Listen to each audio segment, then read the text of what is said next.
Welcome to Ken's Corner Podcast, Season 3. Get ready for expert analysis and rising wrestling stars. Now here we go with your host, Ken Judge. Hey everyone, how you doing? This is Ken from Ken's Corner, and I got a full panel here today, and we're going to start with our special guest who somehow made his way all the way to Halifax. Oh, that's right. He has a comedy show in Halifax on the 26th and 27th. He is Paul Haywood, famous for, I have to say, Damn for Mayor. Love that show. He's with our friend Ian from our panel. Guys, say hi to Paul and Ian. Welcome to Nova Scotia, boys. Hi, guys. Hi, guys. The rest of our roll call here, we have Gord from the heart of Leaf Nation in downtown Toronto. How you doing? How you doing, everybody? Hey, Gord. Hey, Gord. Phil from Durham, parts unknown. How you doing, Phil? Doing well, boys. Doing well. Glad to be back. JT all the way from Thunder Bay. There you go. Awesome. And George somewhere here. Hopefully he doesn't kick himself off again. I told him he is first up in the questionnaire. So he keeps deciding to leave us and move his hand around and do some weird stuff. But that's okay. George all the way out there in Calgary. And it looks like their water problem's back. Hey, George, you got to switch that around. The camera's sideways. There he is. George, what's going on there, buddy? You having technical difficulties? There you go. There you go. Okay.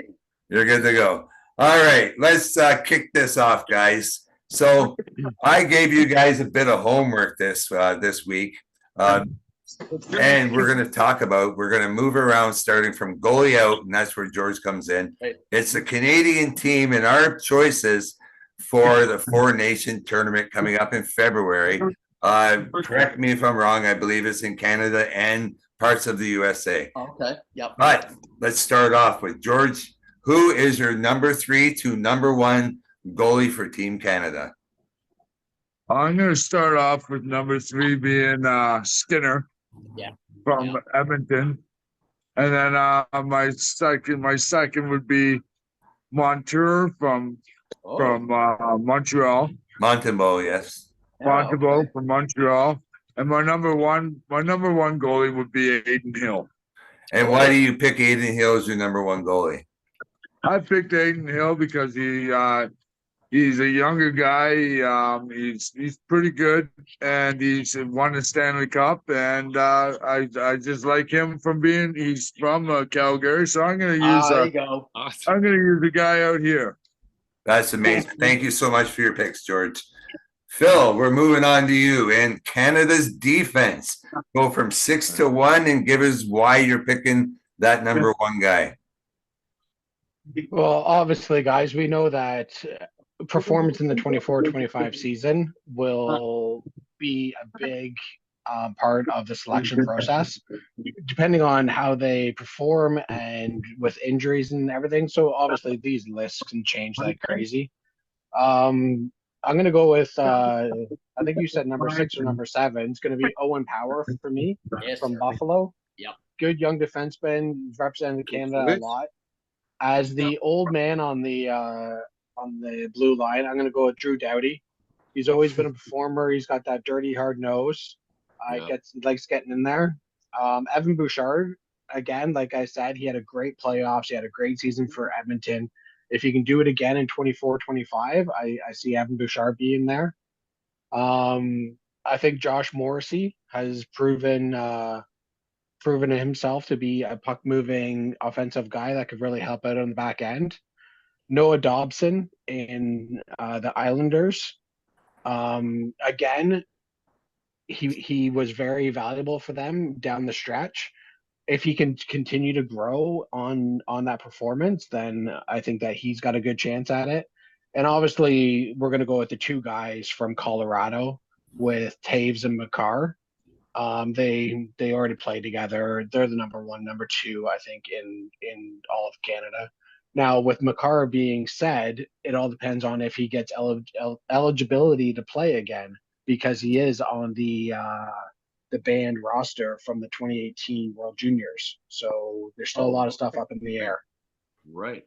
Yeah. I agreed with every one of those, by the way. I had the same list. Yeah, that's a Awesome. valid point, and thank you very much for that, Ian. Okay, we're gonna go to the wings, and Gord, you're the left wing guy. Who is our number 4 to number 1 left wingers for Team Canada? Oh, I think number 4, I'm going to go with Jared McCann. Bit of size there.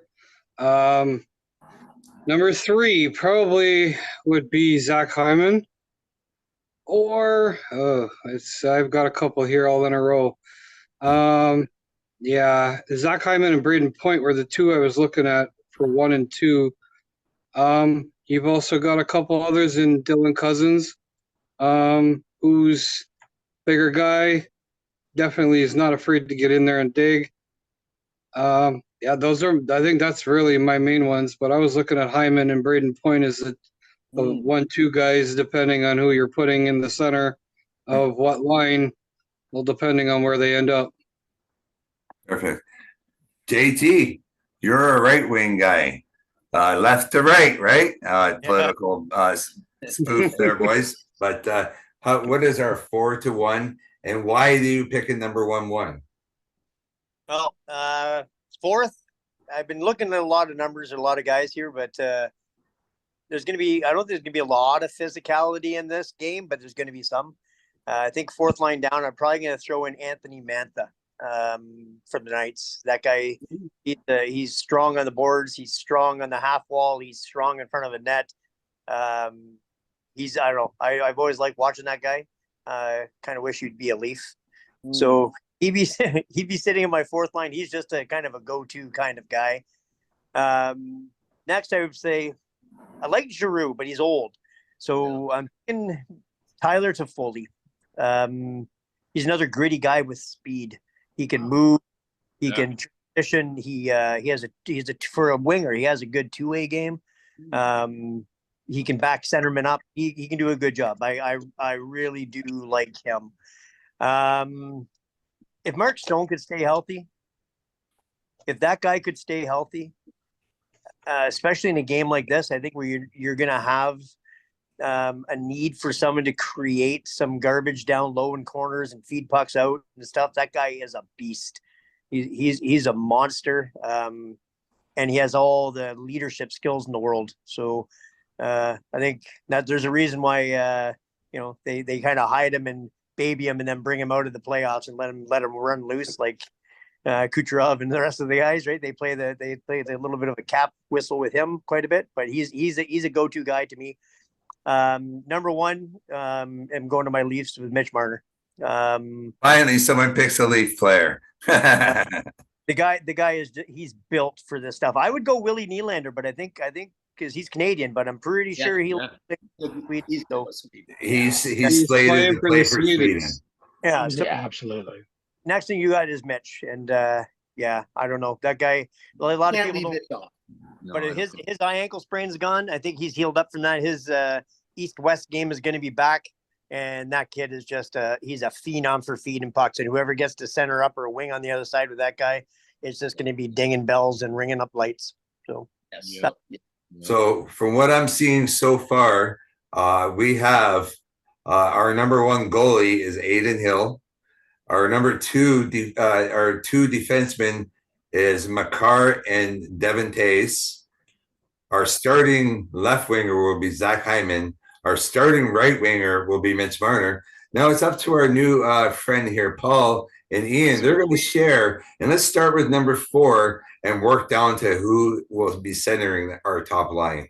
Guys, go ahead. You go for it. All right, so down the middle, and it's the same old story about Canada being so deep. It's insane.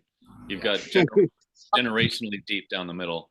And with generational players, as they age, they just get smarter. Yeah. And find a way to, get it done. It's going to be on that North American ice. So that's just going to bode well. Number 4, Sam Reinhart. Oh, yeah. Yep. Good pick. Good choice. Yeah. Ian? And so... and we did our homework together, and we have the same. Yeah. Yeah, we have the same. Okay. He's just one of those guys. You watch him play the Leafs. I'm like, I wish he was on the Leafs. Yeah. He's a great choice. I love the choice. And I don't know if he's one of these guys that regular season, sure, and his eyes, roll back in the playoffs, and he's just a monster to deal with. Like just a monster. Speaking of a monster to deal with, who's our number 3?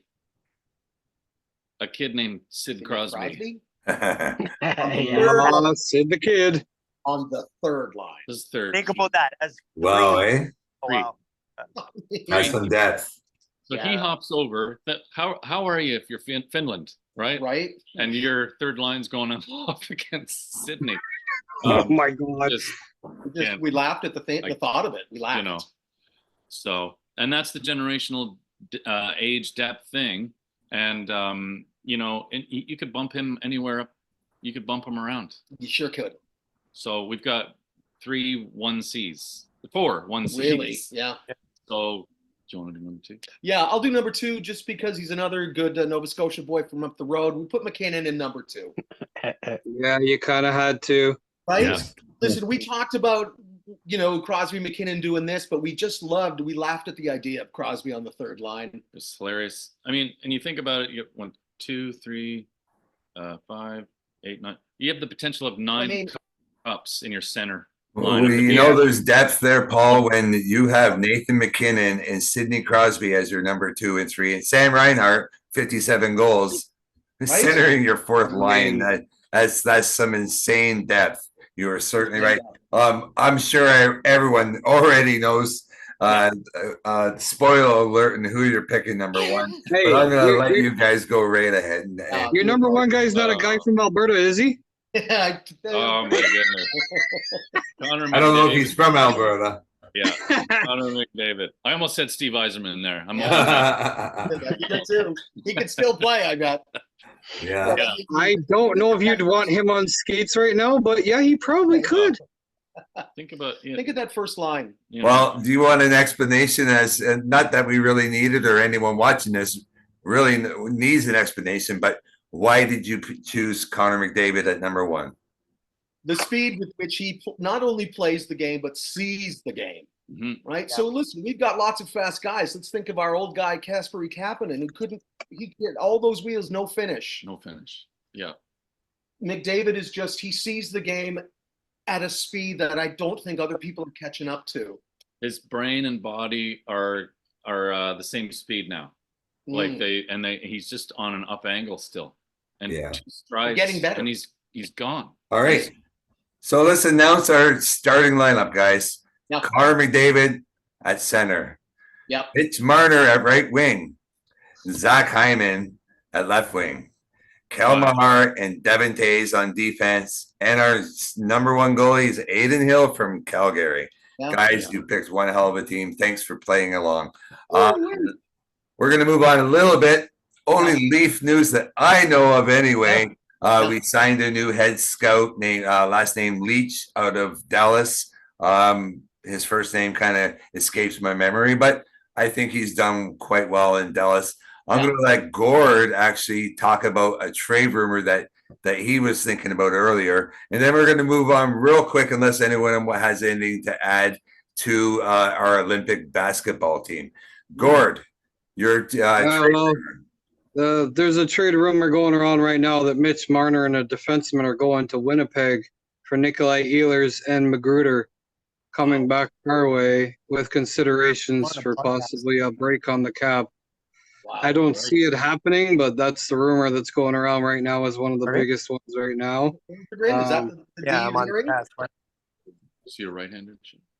Yeah, I think Liljegren's are right. Isn't he? He's an RD. I got a bunch of Luca McGrowdy's a center. Hey, awesome. Does anyone have any comments to this trade rumor? Anyone? Not gonna happen. We're not losing Marner. Yeah. I love the idea of the trades that we can make with this guy because he's so valuable. But I don't ever see a trade that we win on the. I don't think it's going to happen. That's just the rumor that's going around right now. I just thought it was pretty interesting that they would offer up Nikolai Ehlers as one of the top defensemen there, coming back this way for Mitch Marner. That's a pretty big deal because they know that Toronto needs defensemen. So Overall, I don't see it ever happening, but it's not a bad deal. I'm actually going to throw my 2 cents in here, and I'm going to quote our special guest of last week, Paul Hendrick. Everyone remembers probably this quote that he had last week. Trading a Mitch Marner, you're never going to get a better player in that trade. So it's like throwing the bathwater out with the baby. So I really like when Paul says that, and I truly believe that I'm hoping that we don't do that trade. Although I do like Nikolai Ehlers. Yeah, sure. And Rutger McGrowdy sounds like a great hockey player, Right? doesn't he? McGrowdy, what a great name. Yeah. But Okay. I don't see how we win it. You're right. Okay, we're going to push on just a little bit here, guys, and we're going to talk to Phil because he wasn't here last week. And we're going to talk about the Olympics. I asked last week, Phil, anyone's, and Paul for that matter, anyone's input on the Olympics, and no one really had much to say. But I know, Phil, let's talk real quick because we are rounding up here. This has been so much fun. But let's talk about that Olympic basketball team, Phil. Yeah, sure. It's filled with NBA talent. They should be fighting for a podium spot with a roster that they can put out there. Fantastic young talent, hard-nosed players with the team and stuff this year. Hopefully, I mean, there's obviously powerhouses out there that the U.S. and some of those Serbian team and the Middle Eastern teams are just unreal. So some of the other things to look out for as well with the Olympics will be Andre DeGrasse, see how he does on the track. He's in the 200, 100, and the 4-man relay, so he's always a highlight. Damian Warner, he's a decathlon. He's a gold medal reigning champion from Tokyo. He's 2-time Pan Am gold. He had the 5th best overall total points of over 9,000 points in 10 events in Tokyo. So he's definitely someone to watch. Obviously, let's not kid ourselves. We're not exactly powerhouses in the summer games, but there are going to be some highlights to see for sure. Right. I'd be looking for Aaron Brown of Scarborough to step up in that sprint game with DeGrasse. Maybe take another baby step, make a final. That'd be fantastic in the 2. And Joseph with the basketball. Are they still leaving him out? Yes. I don't think that he's been at any of the training camps. He has not been added to the team. He's taking the complete summer off. He had an injury that he was dealing with that's still nagging at him, so they are leaving him off the roster. How about Zach Eddy? Is anyone seeing this name move around?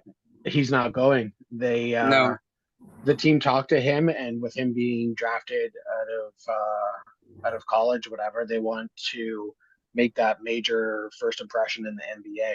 So he's stepped away from the national team. But let's not kid ourselves. We still got Shea Gilgeous-Alexander, Dylan Brooks. We've got RJ Barrett. RJ Barrett. You know what I mean? So we got some NBA names and talent out there, and as long as they can get that chemistry going. And you've got the old timer Kelly Olynyk, who he's can the just team come captain. in from out of nowhere and he just magically appears. Hey guys, we're going to move on to our very last topic here. It's going to be really quick. I recently done an interview. I don't know if any of you guys, well, actually, it's just releasing today. Legendary Brian McFarlane. And we are talking about his new venture. The story goes, the people behind him creating Peter Puck came to him and said they want a penny puck. Now, how do you guys feel about penny puck possibly being part of our broadcast this coming year? Ian and Paul, we'll just move around the room real quick. Look, I'm happy to support anything that helps young people realize their dreams. And female hockey players, Paul was telling me about a girl who lives next door to him. Paul played with Jason Daw. He said that this girl's as good as Jason Daw. She is. I call her Scott Niedermeyer every time I see her. She's 14, maybe. She's now ranked, as we sit here today, number 2 skater in North America. and she's defense. So He leaves people. It's unbelievable. So she has as much right. Penny Puck. So she now has an end game to get to, a pro thing, and Peter Puck was really brought along to grow the game in the first place. Yes, with young people. Yeah. Yes. And bring it. Yeah, why not? I'm all for it. Thank Why you. not? George, your opinion. I think it's a good thing to support the woman out there playing hockey. So Penny Puck, I'm a thumbs up. Yes, sir. Yeah. JT. Same thing. The like I said, Peter Puck was he was the founder of bringing little guys in. That's kind of what they did. They cartoonized it. They made it fun. It was a bit of a change in the hockey world when that happened, and that really opened the door to a lot of kids that may not have gone that route.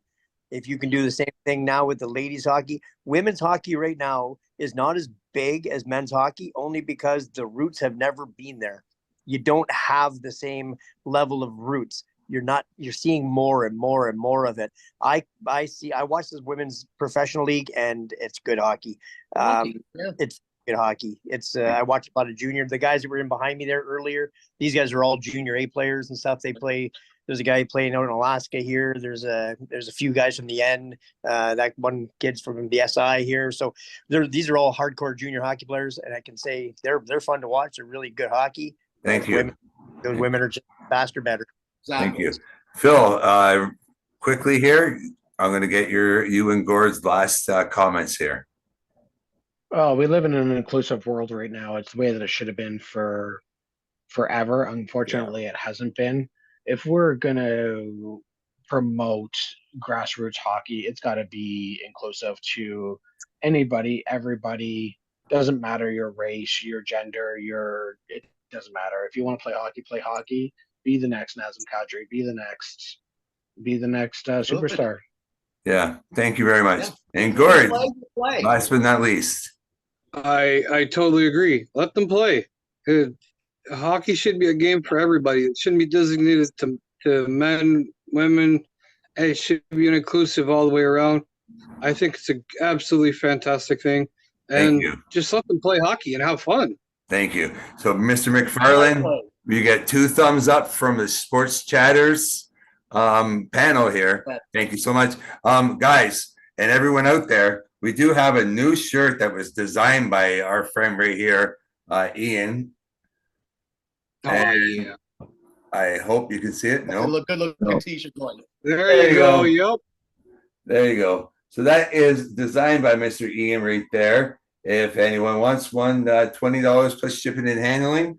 Well, I guess it's shipping, but handling's me. But anyway, guys, I'm going to do a roll call around the room. I guess I'm the funny guy today, Paul. I'm the funny guy today. Our special guest, Mr. Paul Haywood, sports comedian. Thank you so much, and good luck in your shows. I see you like it out there in Halifax because you're a week early. Ian, thank you so much as always. We're taking the week off, so we'll see you in 2 weeks. I'll get your information and your shirts out. Gord from our downtown Toronto. Thank you so much, Gord. You know what? I could always deliver one downtown to you and save that shipping stuff if you like. And yes, Phil, absolutely. from Parts Unknown of Durham. Thank you so much for your help today. Good luck in well, you don't play baseball this week, but good luck next week. Yeah. JT from Thunder Bay. Thank you, sir, for all your insight. We really appreciate it. And Ken, thanks to you, buddy. Thank you, Ken. Calgary. Well, thank you, Paul. Thank you. George, thank you. Guys, and thank you for saying that. I appreciate that. All right, guys, you have a great day. 2 weeks. Have a good day, guys. Well, keep up your information. We'll see you guys in 2 weeks, and get ready for the Leafs fan panel coming back in October. Here's your announcement. Leafs fan panel will be back. We will be back. Fantastic. As Joe Tilly says, that's all, folks. That's right. That's right.